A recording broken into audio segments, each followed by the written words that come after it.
Hello and welcome to the Market Motivators podcast. I'm Kelly Kleiman with my co-host for this epic cast. He's Chaz Kelly, the president of sales for Car Motivators. Our guest today is Bob Lanham, the head of automotive retail for Meta. You know them as Facebook, Instagram, Messenger, WhatsApp, Oculus, and Workplace, probably some more to come. I think I speak for Chaz when I say we're really looking forward to seeing what's going on in automotive retail at Meta. But first, you, sir, are an Elon grad, correct? Yes, sir. I'm an Elon college graduate. Hey, now. And at the time, we were the Fighting Christians. Now you're the Fighting Phoenix. Now we're the Fighting Phoenix. It's still a story of rising from the dead, right? You played a little football? I did. I was a walk-on. Well, it's okay. What position? I was an outside linebacker. Okay. Did you get to wear one of those really cool Phil Villapiano neck rolls? Cowboy Brian collar. Bosworth neck roll, man. One of the black ones that came in the back. Yeah. Listen, this is the early 90s. This was the good times. Right. I'm preceding you, unfortunately, but I sent this is just kind of an interesting, or maybe it's a little bit of irony here, but I just sent my twins' baseball reel to the Elon baseball coach. So when I saw that you went to Elon, I thought, I had never even heard of Elon until about 3 weeks ago. So kind of cool. But it's an amazing school from what I could see. And listen, Coach Kennedy, our baseball coach, has been with us when we were, Division II. So he's been a longstanding coach with us and has sent a number of players to the professionals. So great guy. Bob, thanks for jumping on. Man, it's awesome to be here. I appreciate you guys having me. Pleasure. Absolutely, Bob. And yeah, we can't thank you enough. So it's my understanding you've been with Facebook since 2015, correct? Yeah, been here a little while. Well, even and that seems so recent, but it's 2022 and the past few years have been a whirlwind, and a lot has changed in the past 2 years, but even in the past 7 years since you've been with Facebook. So I'm just curious to know, what did Facebook automotive retail look like in that, in its inception or back then when you started compared to now? And was there anything more small volume, incremental private transactions, or was the idea as vast as it is now, like via marketplace and stuff like that? Yeah. So I'll answer your first question. What did it look like? We had one guy traveling the country, just kind of telling the Facebook story on a different team. There wasn't an auto retail team at the time. Fast forward 7 years, and we're still slim. We've got 6 of us, but we've covered a lot of country, a lot of territory in the last 6 years. And the business has grown substantially since then. You're referring to Marketplace. Marketplace, believe it or not, is, gosh, I don't know the exact date, but really only 4 years old, maybe 3.5 for auto. Where we allowed partners to bulk upload, dealers' inventory. You could always upload your personal inventory. You can still do that. Now, I do want to clarify or just make clear that people are aware that we did change our policy last year. Was it last year? Yes, last year, where we deprecated or we removed the ability for partners to upload dealer inventory in bulk. Dealers can still list their inventory one by one using our manual tool, but we do not allow the bulk inventory upload anymore. So to answer your question, what had happened was the Marketplace team, which was just thinking people would put stuff maybe from their home or just items from their closet, and they quickly realized that people selling their vehicles quickly became the second largest item that was listed. So then we built the business out of it. So that's really interesting how you guys have, grown from such a small squad and still a relatively small squad, but taking it worldwide, nationwide in the United States, and the dealers are becoming a big part of it. You used to be able to have them upload bulk inventory. Now you've kind of retracted that. So a two-part question for you. Were the dealers really hesitant at first to list on Facebook? And then now post bulk upload retraction, how are the dealers treating that currently? Yeah, I know you slipped worldwide. I mean, we are worldwide. So, there's a dealer presence for every OEM worldwide. You might have a few different OEMs in different parts of the world, but the retail business, the auto retail business worldwide, which I get to play a role in, is getting bigger by the day. Dealers are seeing the power of Facebook and Instagram and WhatsApp. WhatsApp is the largest communication app outside of the U.S. Messenger, our largest here in the U.S. as part of our products. Was there hesitation? Not at all. I mean, dealers, they want their inventory everywhere and anywhere. And there was no cost to listing on Facebook. Now, there might have been a cost to use a partner to list on Facebook, but we did not have a cost to have your vehicle listed on Facebook. So it was a pretty easy proposition for dealers to participate in, because it really just became an extension of a partner's inventory syndication platform, or even lead gen, package that they put in there. So we had a lot of inventory, put up there fairly quickly with the partners that we were using, which were automotive specific partners. Wow. I remember part of this was back in, I want to say it was 2018 or so. Craigslist, the personals were discontinued, and with it went a shit ton of auto sales, and dealerships were actually counting on sales to come incrementally from Craigslist, but then they went away. They literally, the bottom fell completely out. So is that around the time that Facebook started seeing a lift in dealer listings?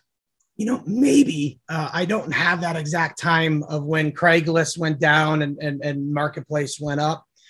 Autos just quickly became one of the most listed items on Marketplace when Marketplace launched. And, Marketplace was, and it actually might still technically be in beta, a beta product where it's not fully released yet. So it was just one of those things where, unfortunately, our team last year had to make the decision with the metaverse coming, as well as our shopping products, our e-commerce products, where the team unfortunately needed to be reallocated to different products. It was nothing more than that. I can tell you, when I had to make that announcement, I received a number of emails and LinkedIn messages and text messages and gosh knows what else, phone calls, personal Facebook message, however people can connect with me. And, of course they were upset, right? I mean, they were able to just write a check and their inventory was listed. They were seeing great results. And, it proved out it's a really good product, which is why many found a way to list their inventory manually, even if it was still through a partner who was listing their inventory manually. So, but that's just one product out of many that we have on our platforms. Yeah, before and on that note, right? So before we kind of get deeper into the meta automotive scene, because I'm super excited about that, take us through a day. Why don't you take us through a day in the life of Bob Lanham running AR at Meta? So what do you love doing, and what is your biggest challenge day to day, week to week? Yeah, and listen, I haven't apologized yet, but apologize on my voice. It's for some reason wants to go away, but I'm going to power through this, man. I'm going to pull out my old Elon football skills and power through this. A day in the life is interesting, man. It's not the same every day. And I'll tell you, I'll start off with what I love about my job. I love talking to dealers. I love to be connected to as many dealers as possible. I love listening to them first and foremost, right? What do they need? What's their frustrations? What's their business look like right now? While I can't obviously solve everything that they have going on, I at least try to listen to them and see what we have to offer or where we can play to try to help them. And obviously the marketing or advertising side of the business is where we play the most, I guess, if you want to add lead gen, one of the same. The most challenging part, I'll be honest, is when our systems maybe break at times and need to be fixed.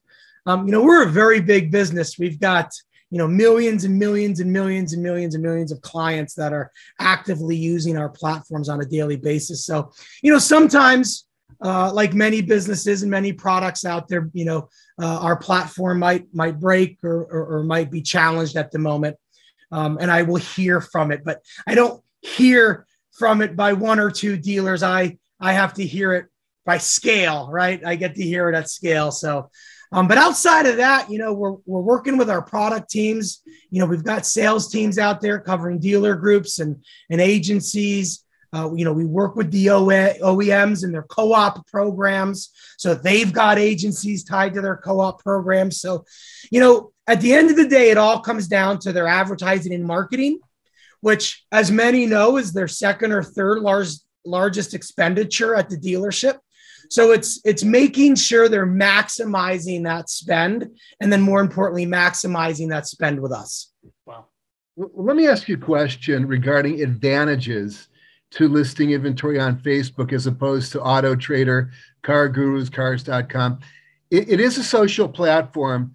So does it start with listening to consumer convos and then targeting those in a market with local or even regional inventory? So there's two different parts to that question, right? So we have the marketplace product, which is what people actively go to search for a product, whether it's an automobile, a piece of furniture, a lawnmower that they want to buy, used in the area. So that product sits over here, and there's not an advantage or disadvantage from listing there than maybe Auto Trader or Kelley Blue Book. It's just another listing site that if someone's going to utilize, you might as well be there. But then there's the whole other side of it, which is our news feed, right? And our stories platform and our shops platform, which lives on Facebook and Instagram, which is that product that while people are, some will say actively or passively scrolling through, right, their feed or clicking the circle to watch a story or scrolling through Reels, which is the video product, that's where they can insert their products or services, or more importantly, these days with the low inventory for new, their brand, right? We are one of the largest, if not the largest, discovery platforms, right? People are using our platform every day. I don't want to slip and say all day, but a good chunk of the day, right? So it's multiple times a day. So it's a perfect platform to be able to insert your brand throughout their journey, whatever journey that is, whether it's a car, whether it's buying, an outfit that sometimes we may or may not need, like this shirt that I bought during COVID that probably didn't need, but it was from a brand new company I never heard of, thought it was really cool. So I bought two. Actually, I bought one and then I bought another. So think of us as a discovery platform that then can take any engagement of that discovery and then market down the funnel. Okay, so let's say I'm an automotive marketing guy. I'm in charge of advertising, and maybe I am not as up on the meta structure as other people are. So some of these questions might seem a little bit naive, but I would think that theoretically, at least, you have a clear advantage by having access to real-time data.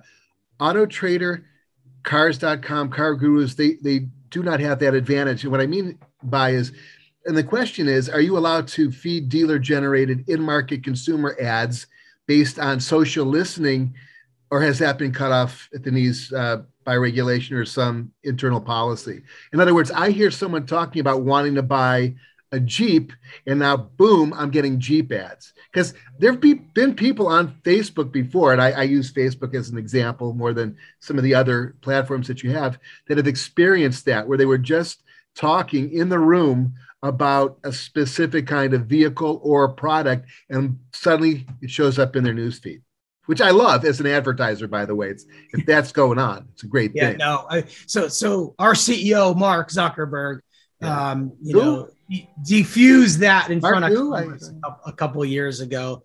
Our platform is not actively listening to people. Okay. Now, that's not to say other apps on your phone, if you're not reading the fine print, are not, but ours is not. So, your earlier question was sort of like, the why.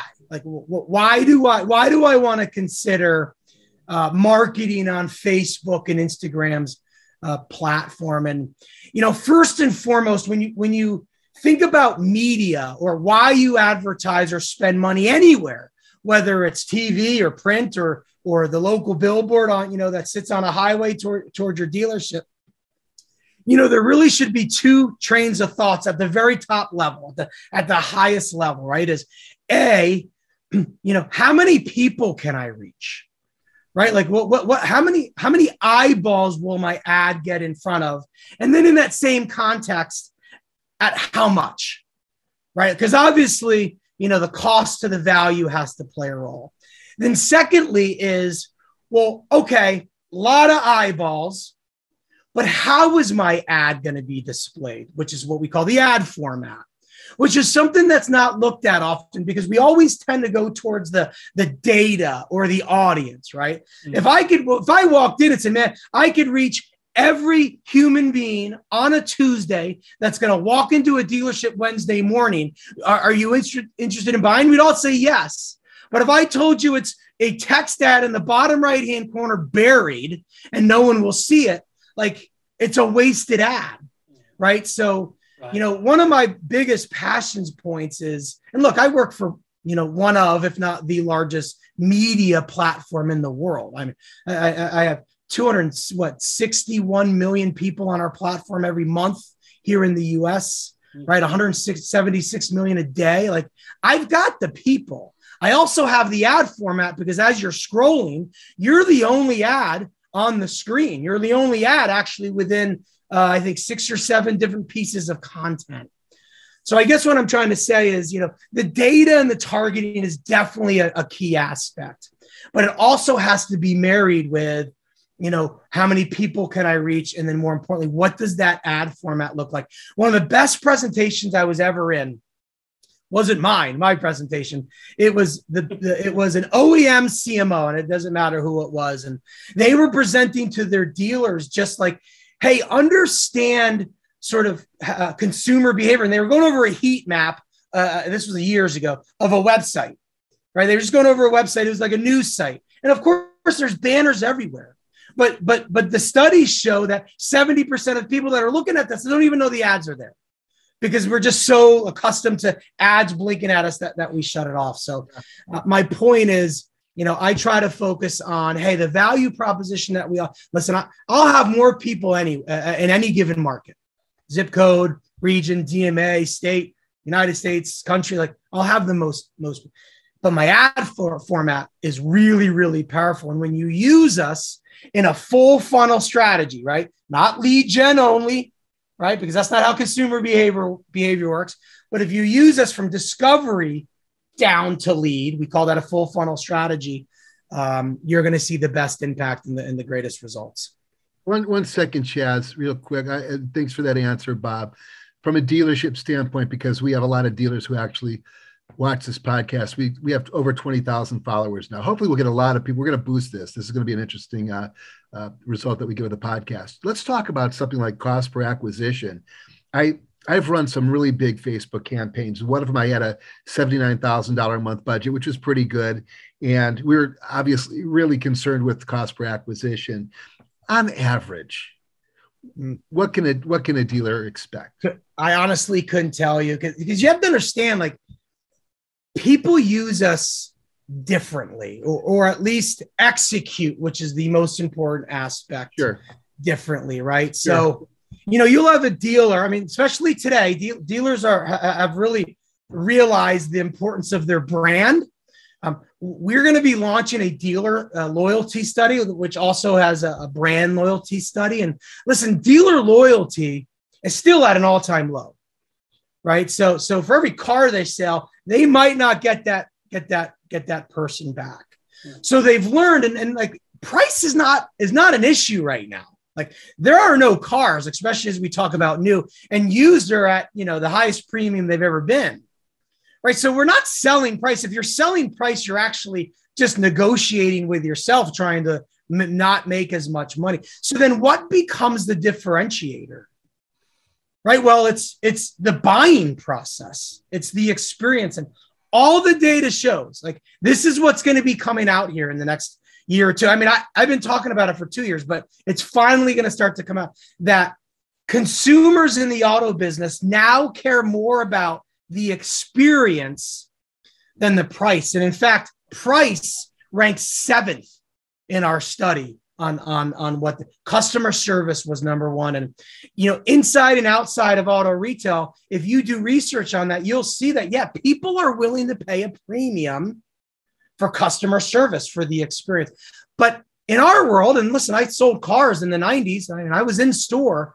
We were so trained on that 30-day acquisition. Got to hit my number, 30 days, 30 days, 30 days, 30 days. Now the OEMs played a role in that, and obviously the floor plan played a role in that. Like, there's a lot of variables that played a role in it. But as we start to focus on the why buy, dealers are starting to see that they don't have to negotiate with themselves on price, and they're going to be able to hold their gross longer because it's all about customer service and experience. Appreciate it. That's awesome. And So I want to kind of shift gears back to the consumer a little bit, because I would be remiss if I didn't say that I'm a consumer on Marketplace and on Facebook. Heck, I sold 3 things this past weekend on Marketplace. And for the first time ever, which I applaud Facebook for Meta for doing this, I bought something for the first time ever through an Instagram shopping opportunity, which I thought was incredibly neat. But from the consumer perspective, something that always concerned me, and I'm sure concerns others, what consumer protection policies and processes are you guys putting in place to make sure these consumers don't get scammed in a transaction or so? Because the bad guys, they're always one step ahead, right before the Pentagon hires them. So they're always one step ahead. So I know that Facebook always likes to be 2 steps ahead. So what are you guys putting in place for consumer protection as it pertains to one-on-one transactions, whether it be Marketplace, Instagram Shop, or, the dealer partners, what have you?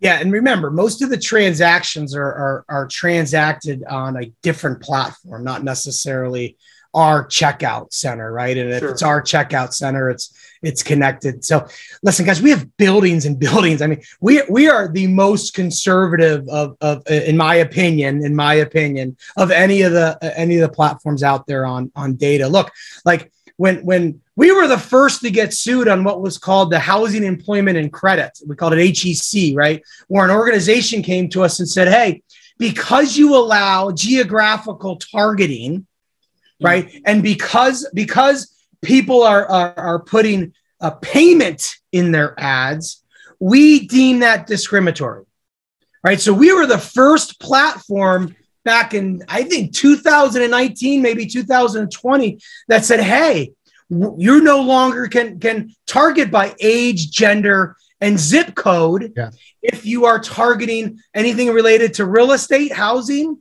anything related to employment, and then credit. Right. So we took that action first.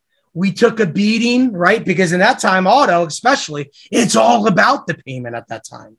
Right. It was all about the payment. The minimum radius was the address plus 15. Like, that was the minimum, but digital is digital. It's like, well, zip code, right? So we had to, but then we broke out of it. Why? Because then it really became an industry standard, right? Because the same organization then went after Google. And that became the industry standard. So to answer your quick question, like, all the controls are in place to ensure that, to the best of all technology, that there isn't malicious intent when people are trying to take on data. I mean, we've got it's all in place to do so. And so and now switching gears back to your side of things, right? The Facebook side, the Meta side.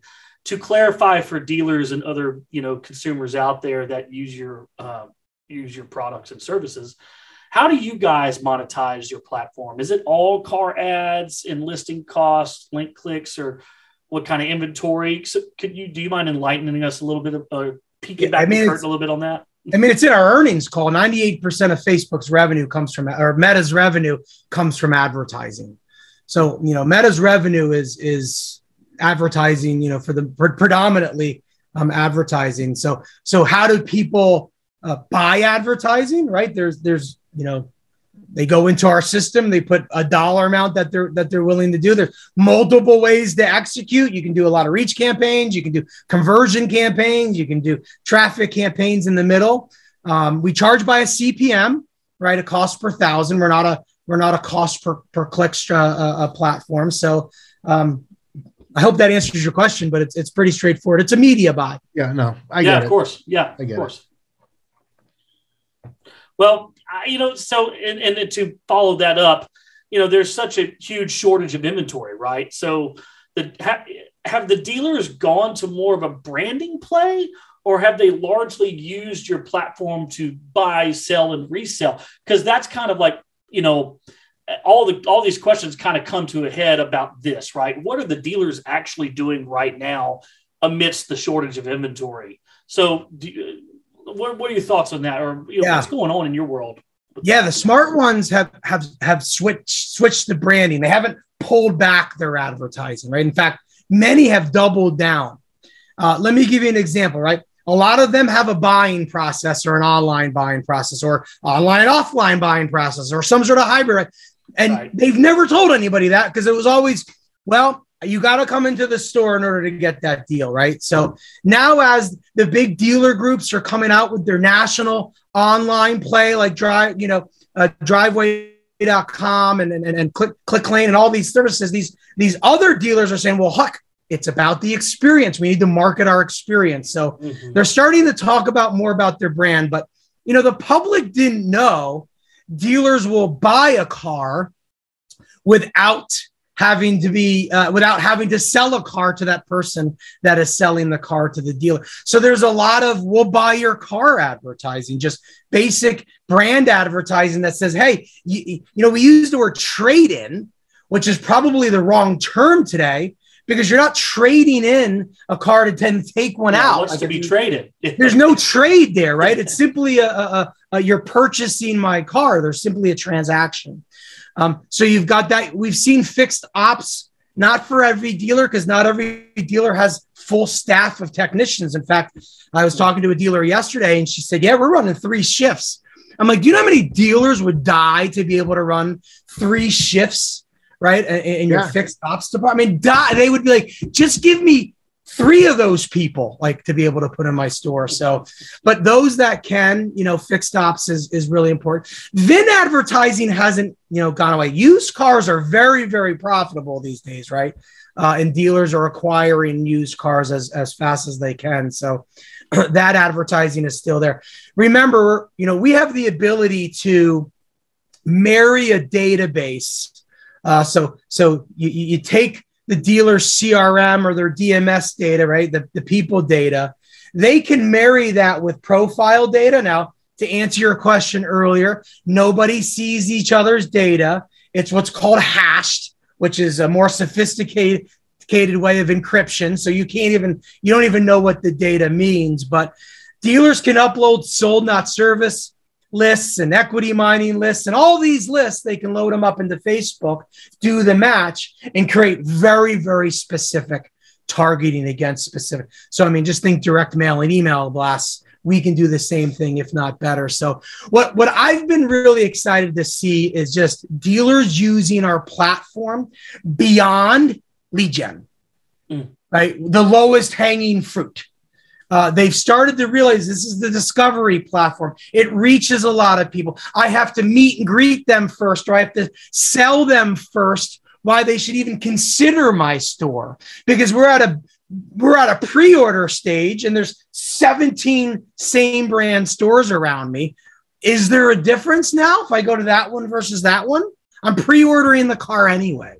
It's about experience. You see what I'm saying? It is. And I'm thankful, because we were talking about the experience. Roadster came out with a study back in 2019 that showed experience over price, right? But no one's going to believe that at that time. And the pandemic, and more importantly, the chip shortage really accelerated. And I'll just close with this.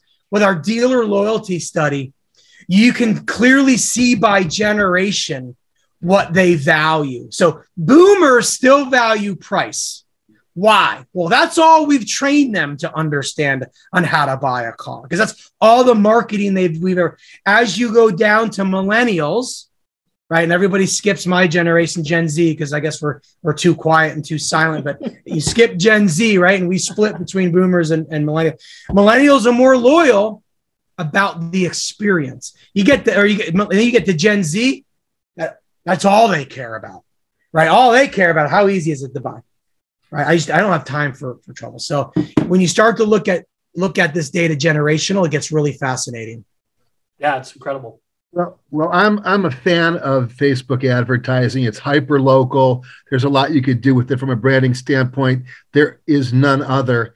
In fact, we have a dealership that we're very close with that has something called Tier 4 marketing, Sansone Junior 66 Auto Mall, and Facebook is heavily incorporated into that system. So we're definitely evangelists. I'm first of all, thank you for your business. Very appreciative and your trust in our platform. We'll pass that on. Yeah, no, I am. Yeah. Listen, I don't make any money off of the auto store doing business with us, but I'm very appreciative of everybody trusting our platform. And I'll just say this, and it's, something that's gonna, we're still chipping away at, but you may have seen it with your clients. And listen, this is going to sound like a sale, and take it however you want to take it. But I mentioned earlier the cost to the value, right? Like, I can reach a lot of people, but how much does it cost, right? Well, on our platform, it's very efficient cost rise. I mean, for hundreds of dollars, you can reach thousands of people in your area, depending on how you set up your campaigns. And then you can drive them down the funnel, right, with retargeting and so on and so forth. What I'll just I guess this is more of a challenge than a sale. When we become more of a percentage of the overall media spend, everything they're spending from TV to digital, whatever, it doesn't matter.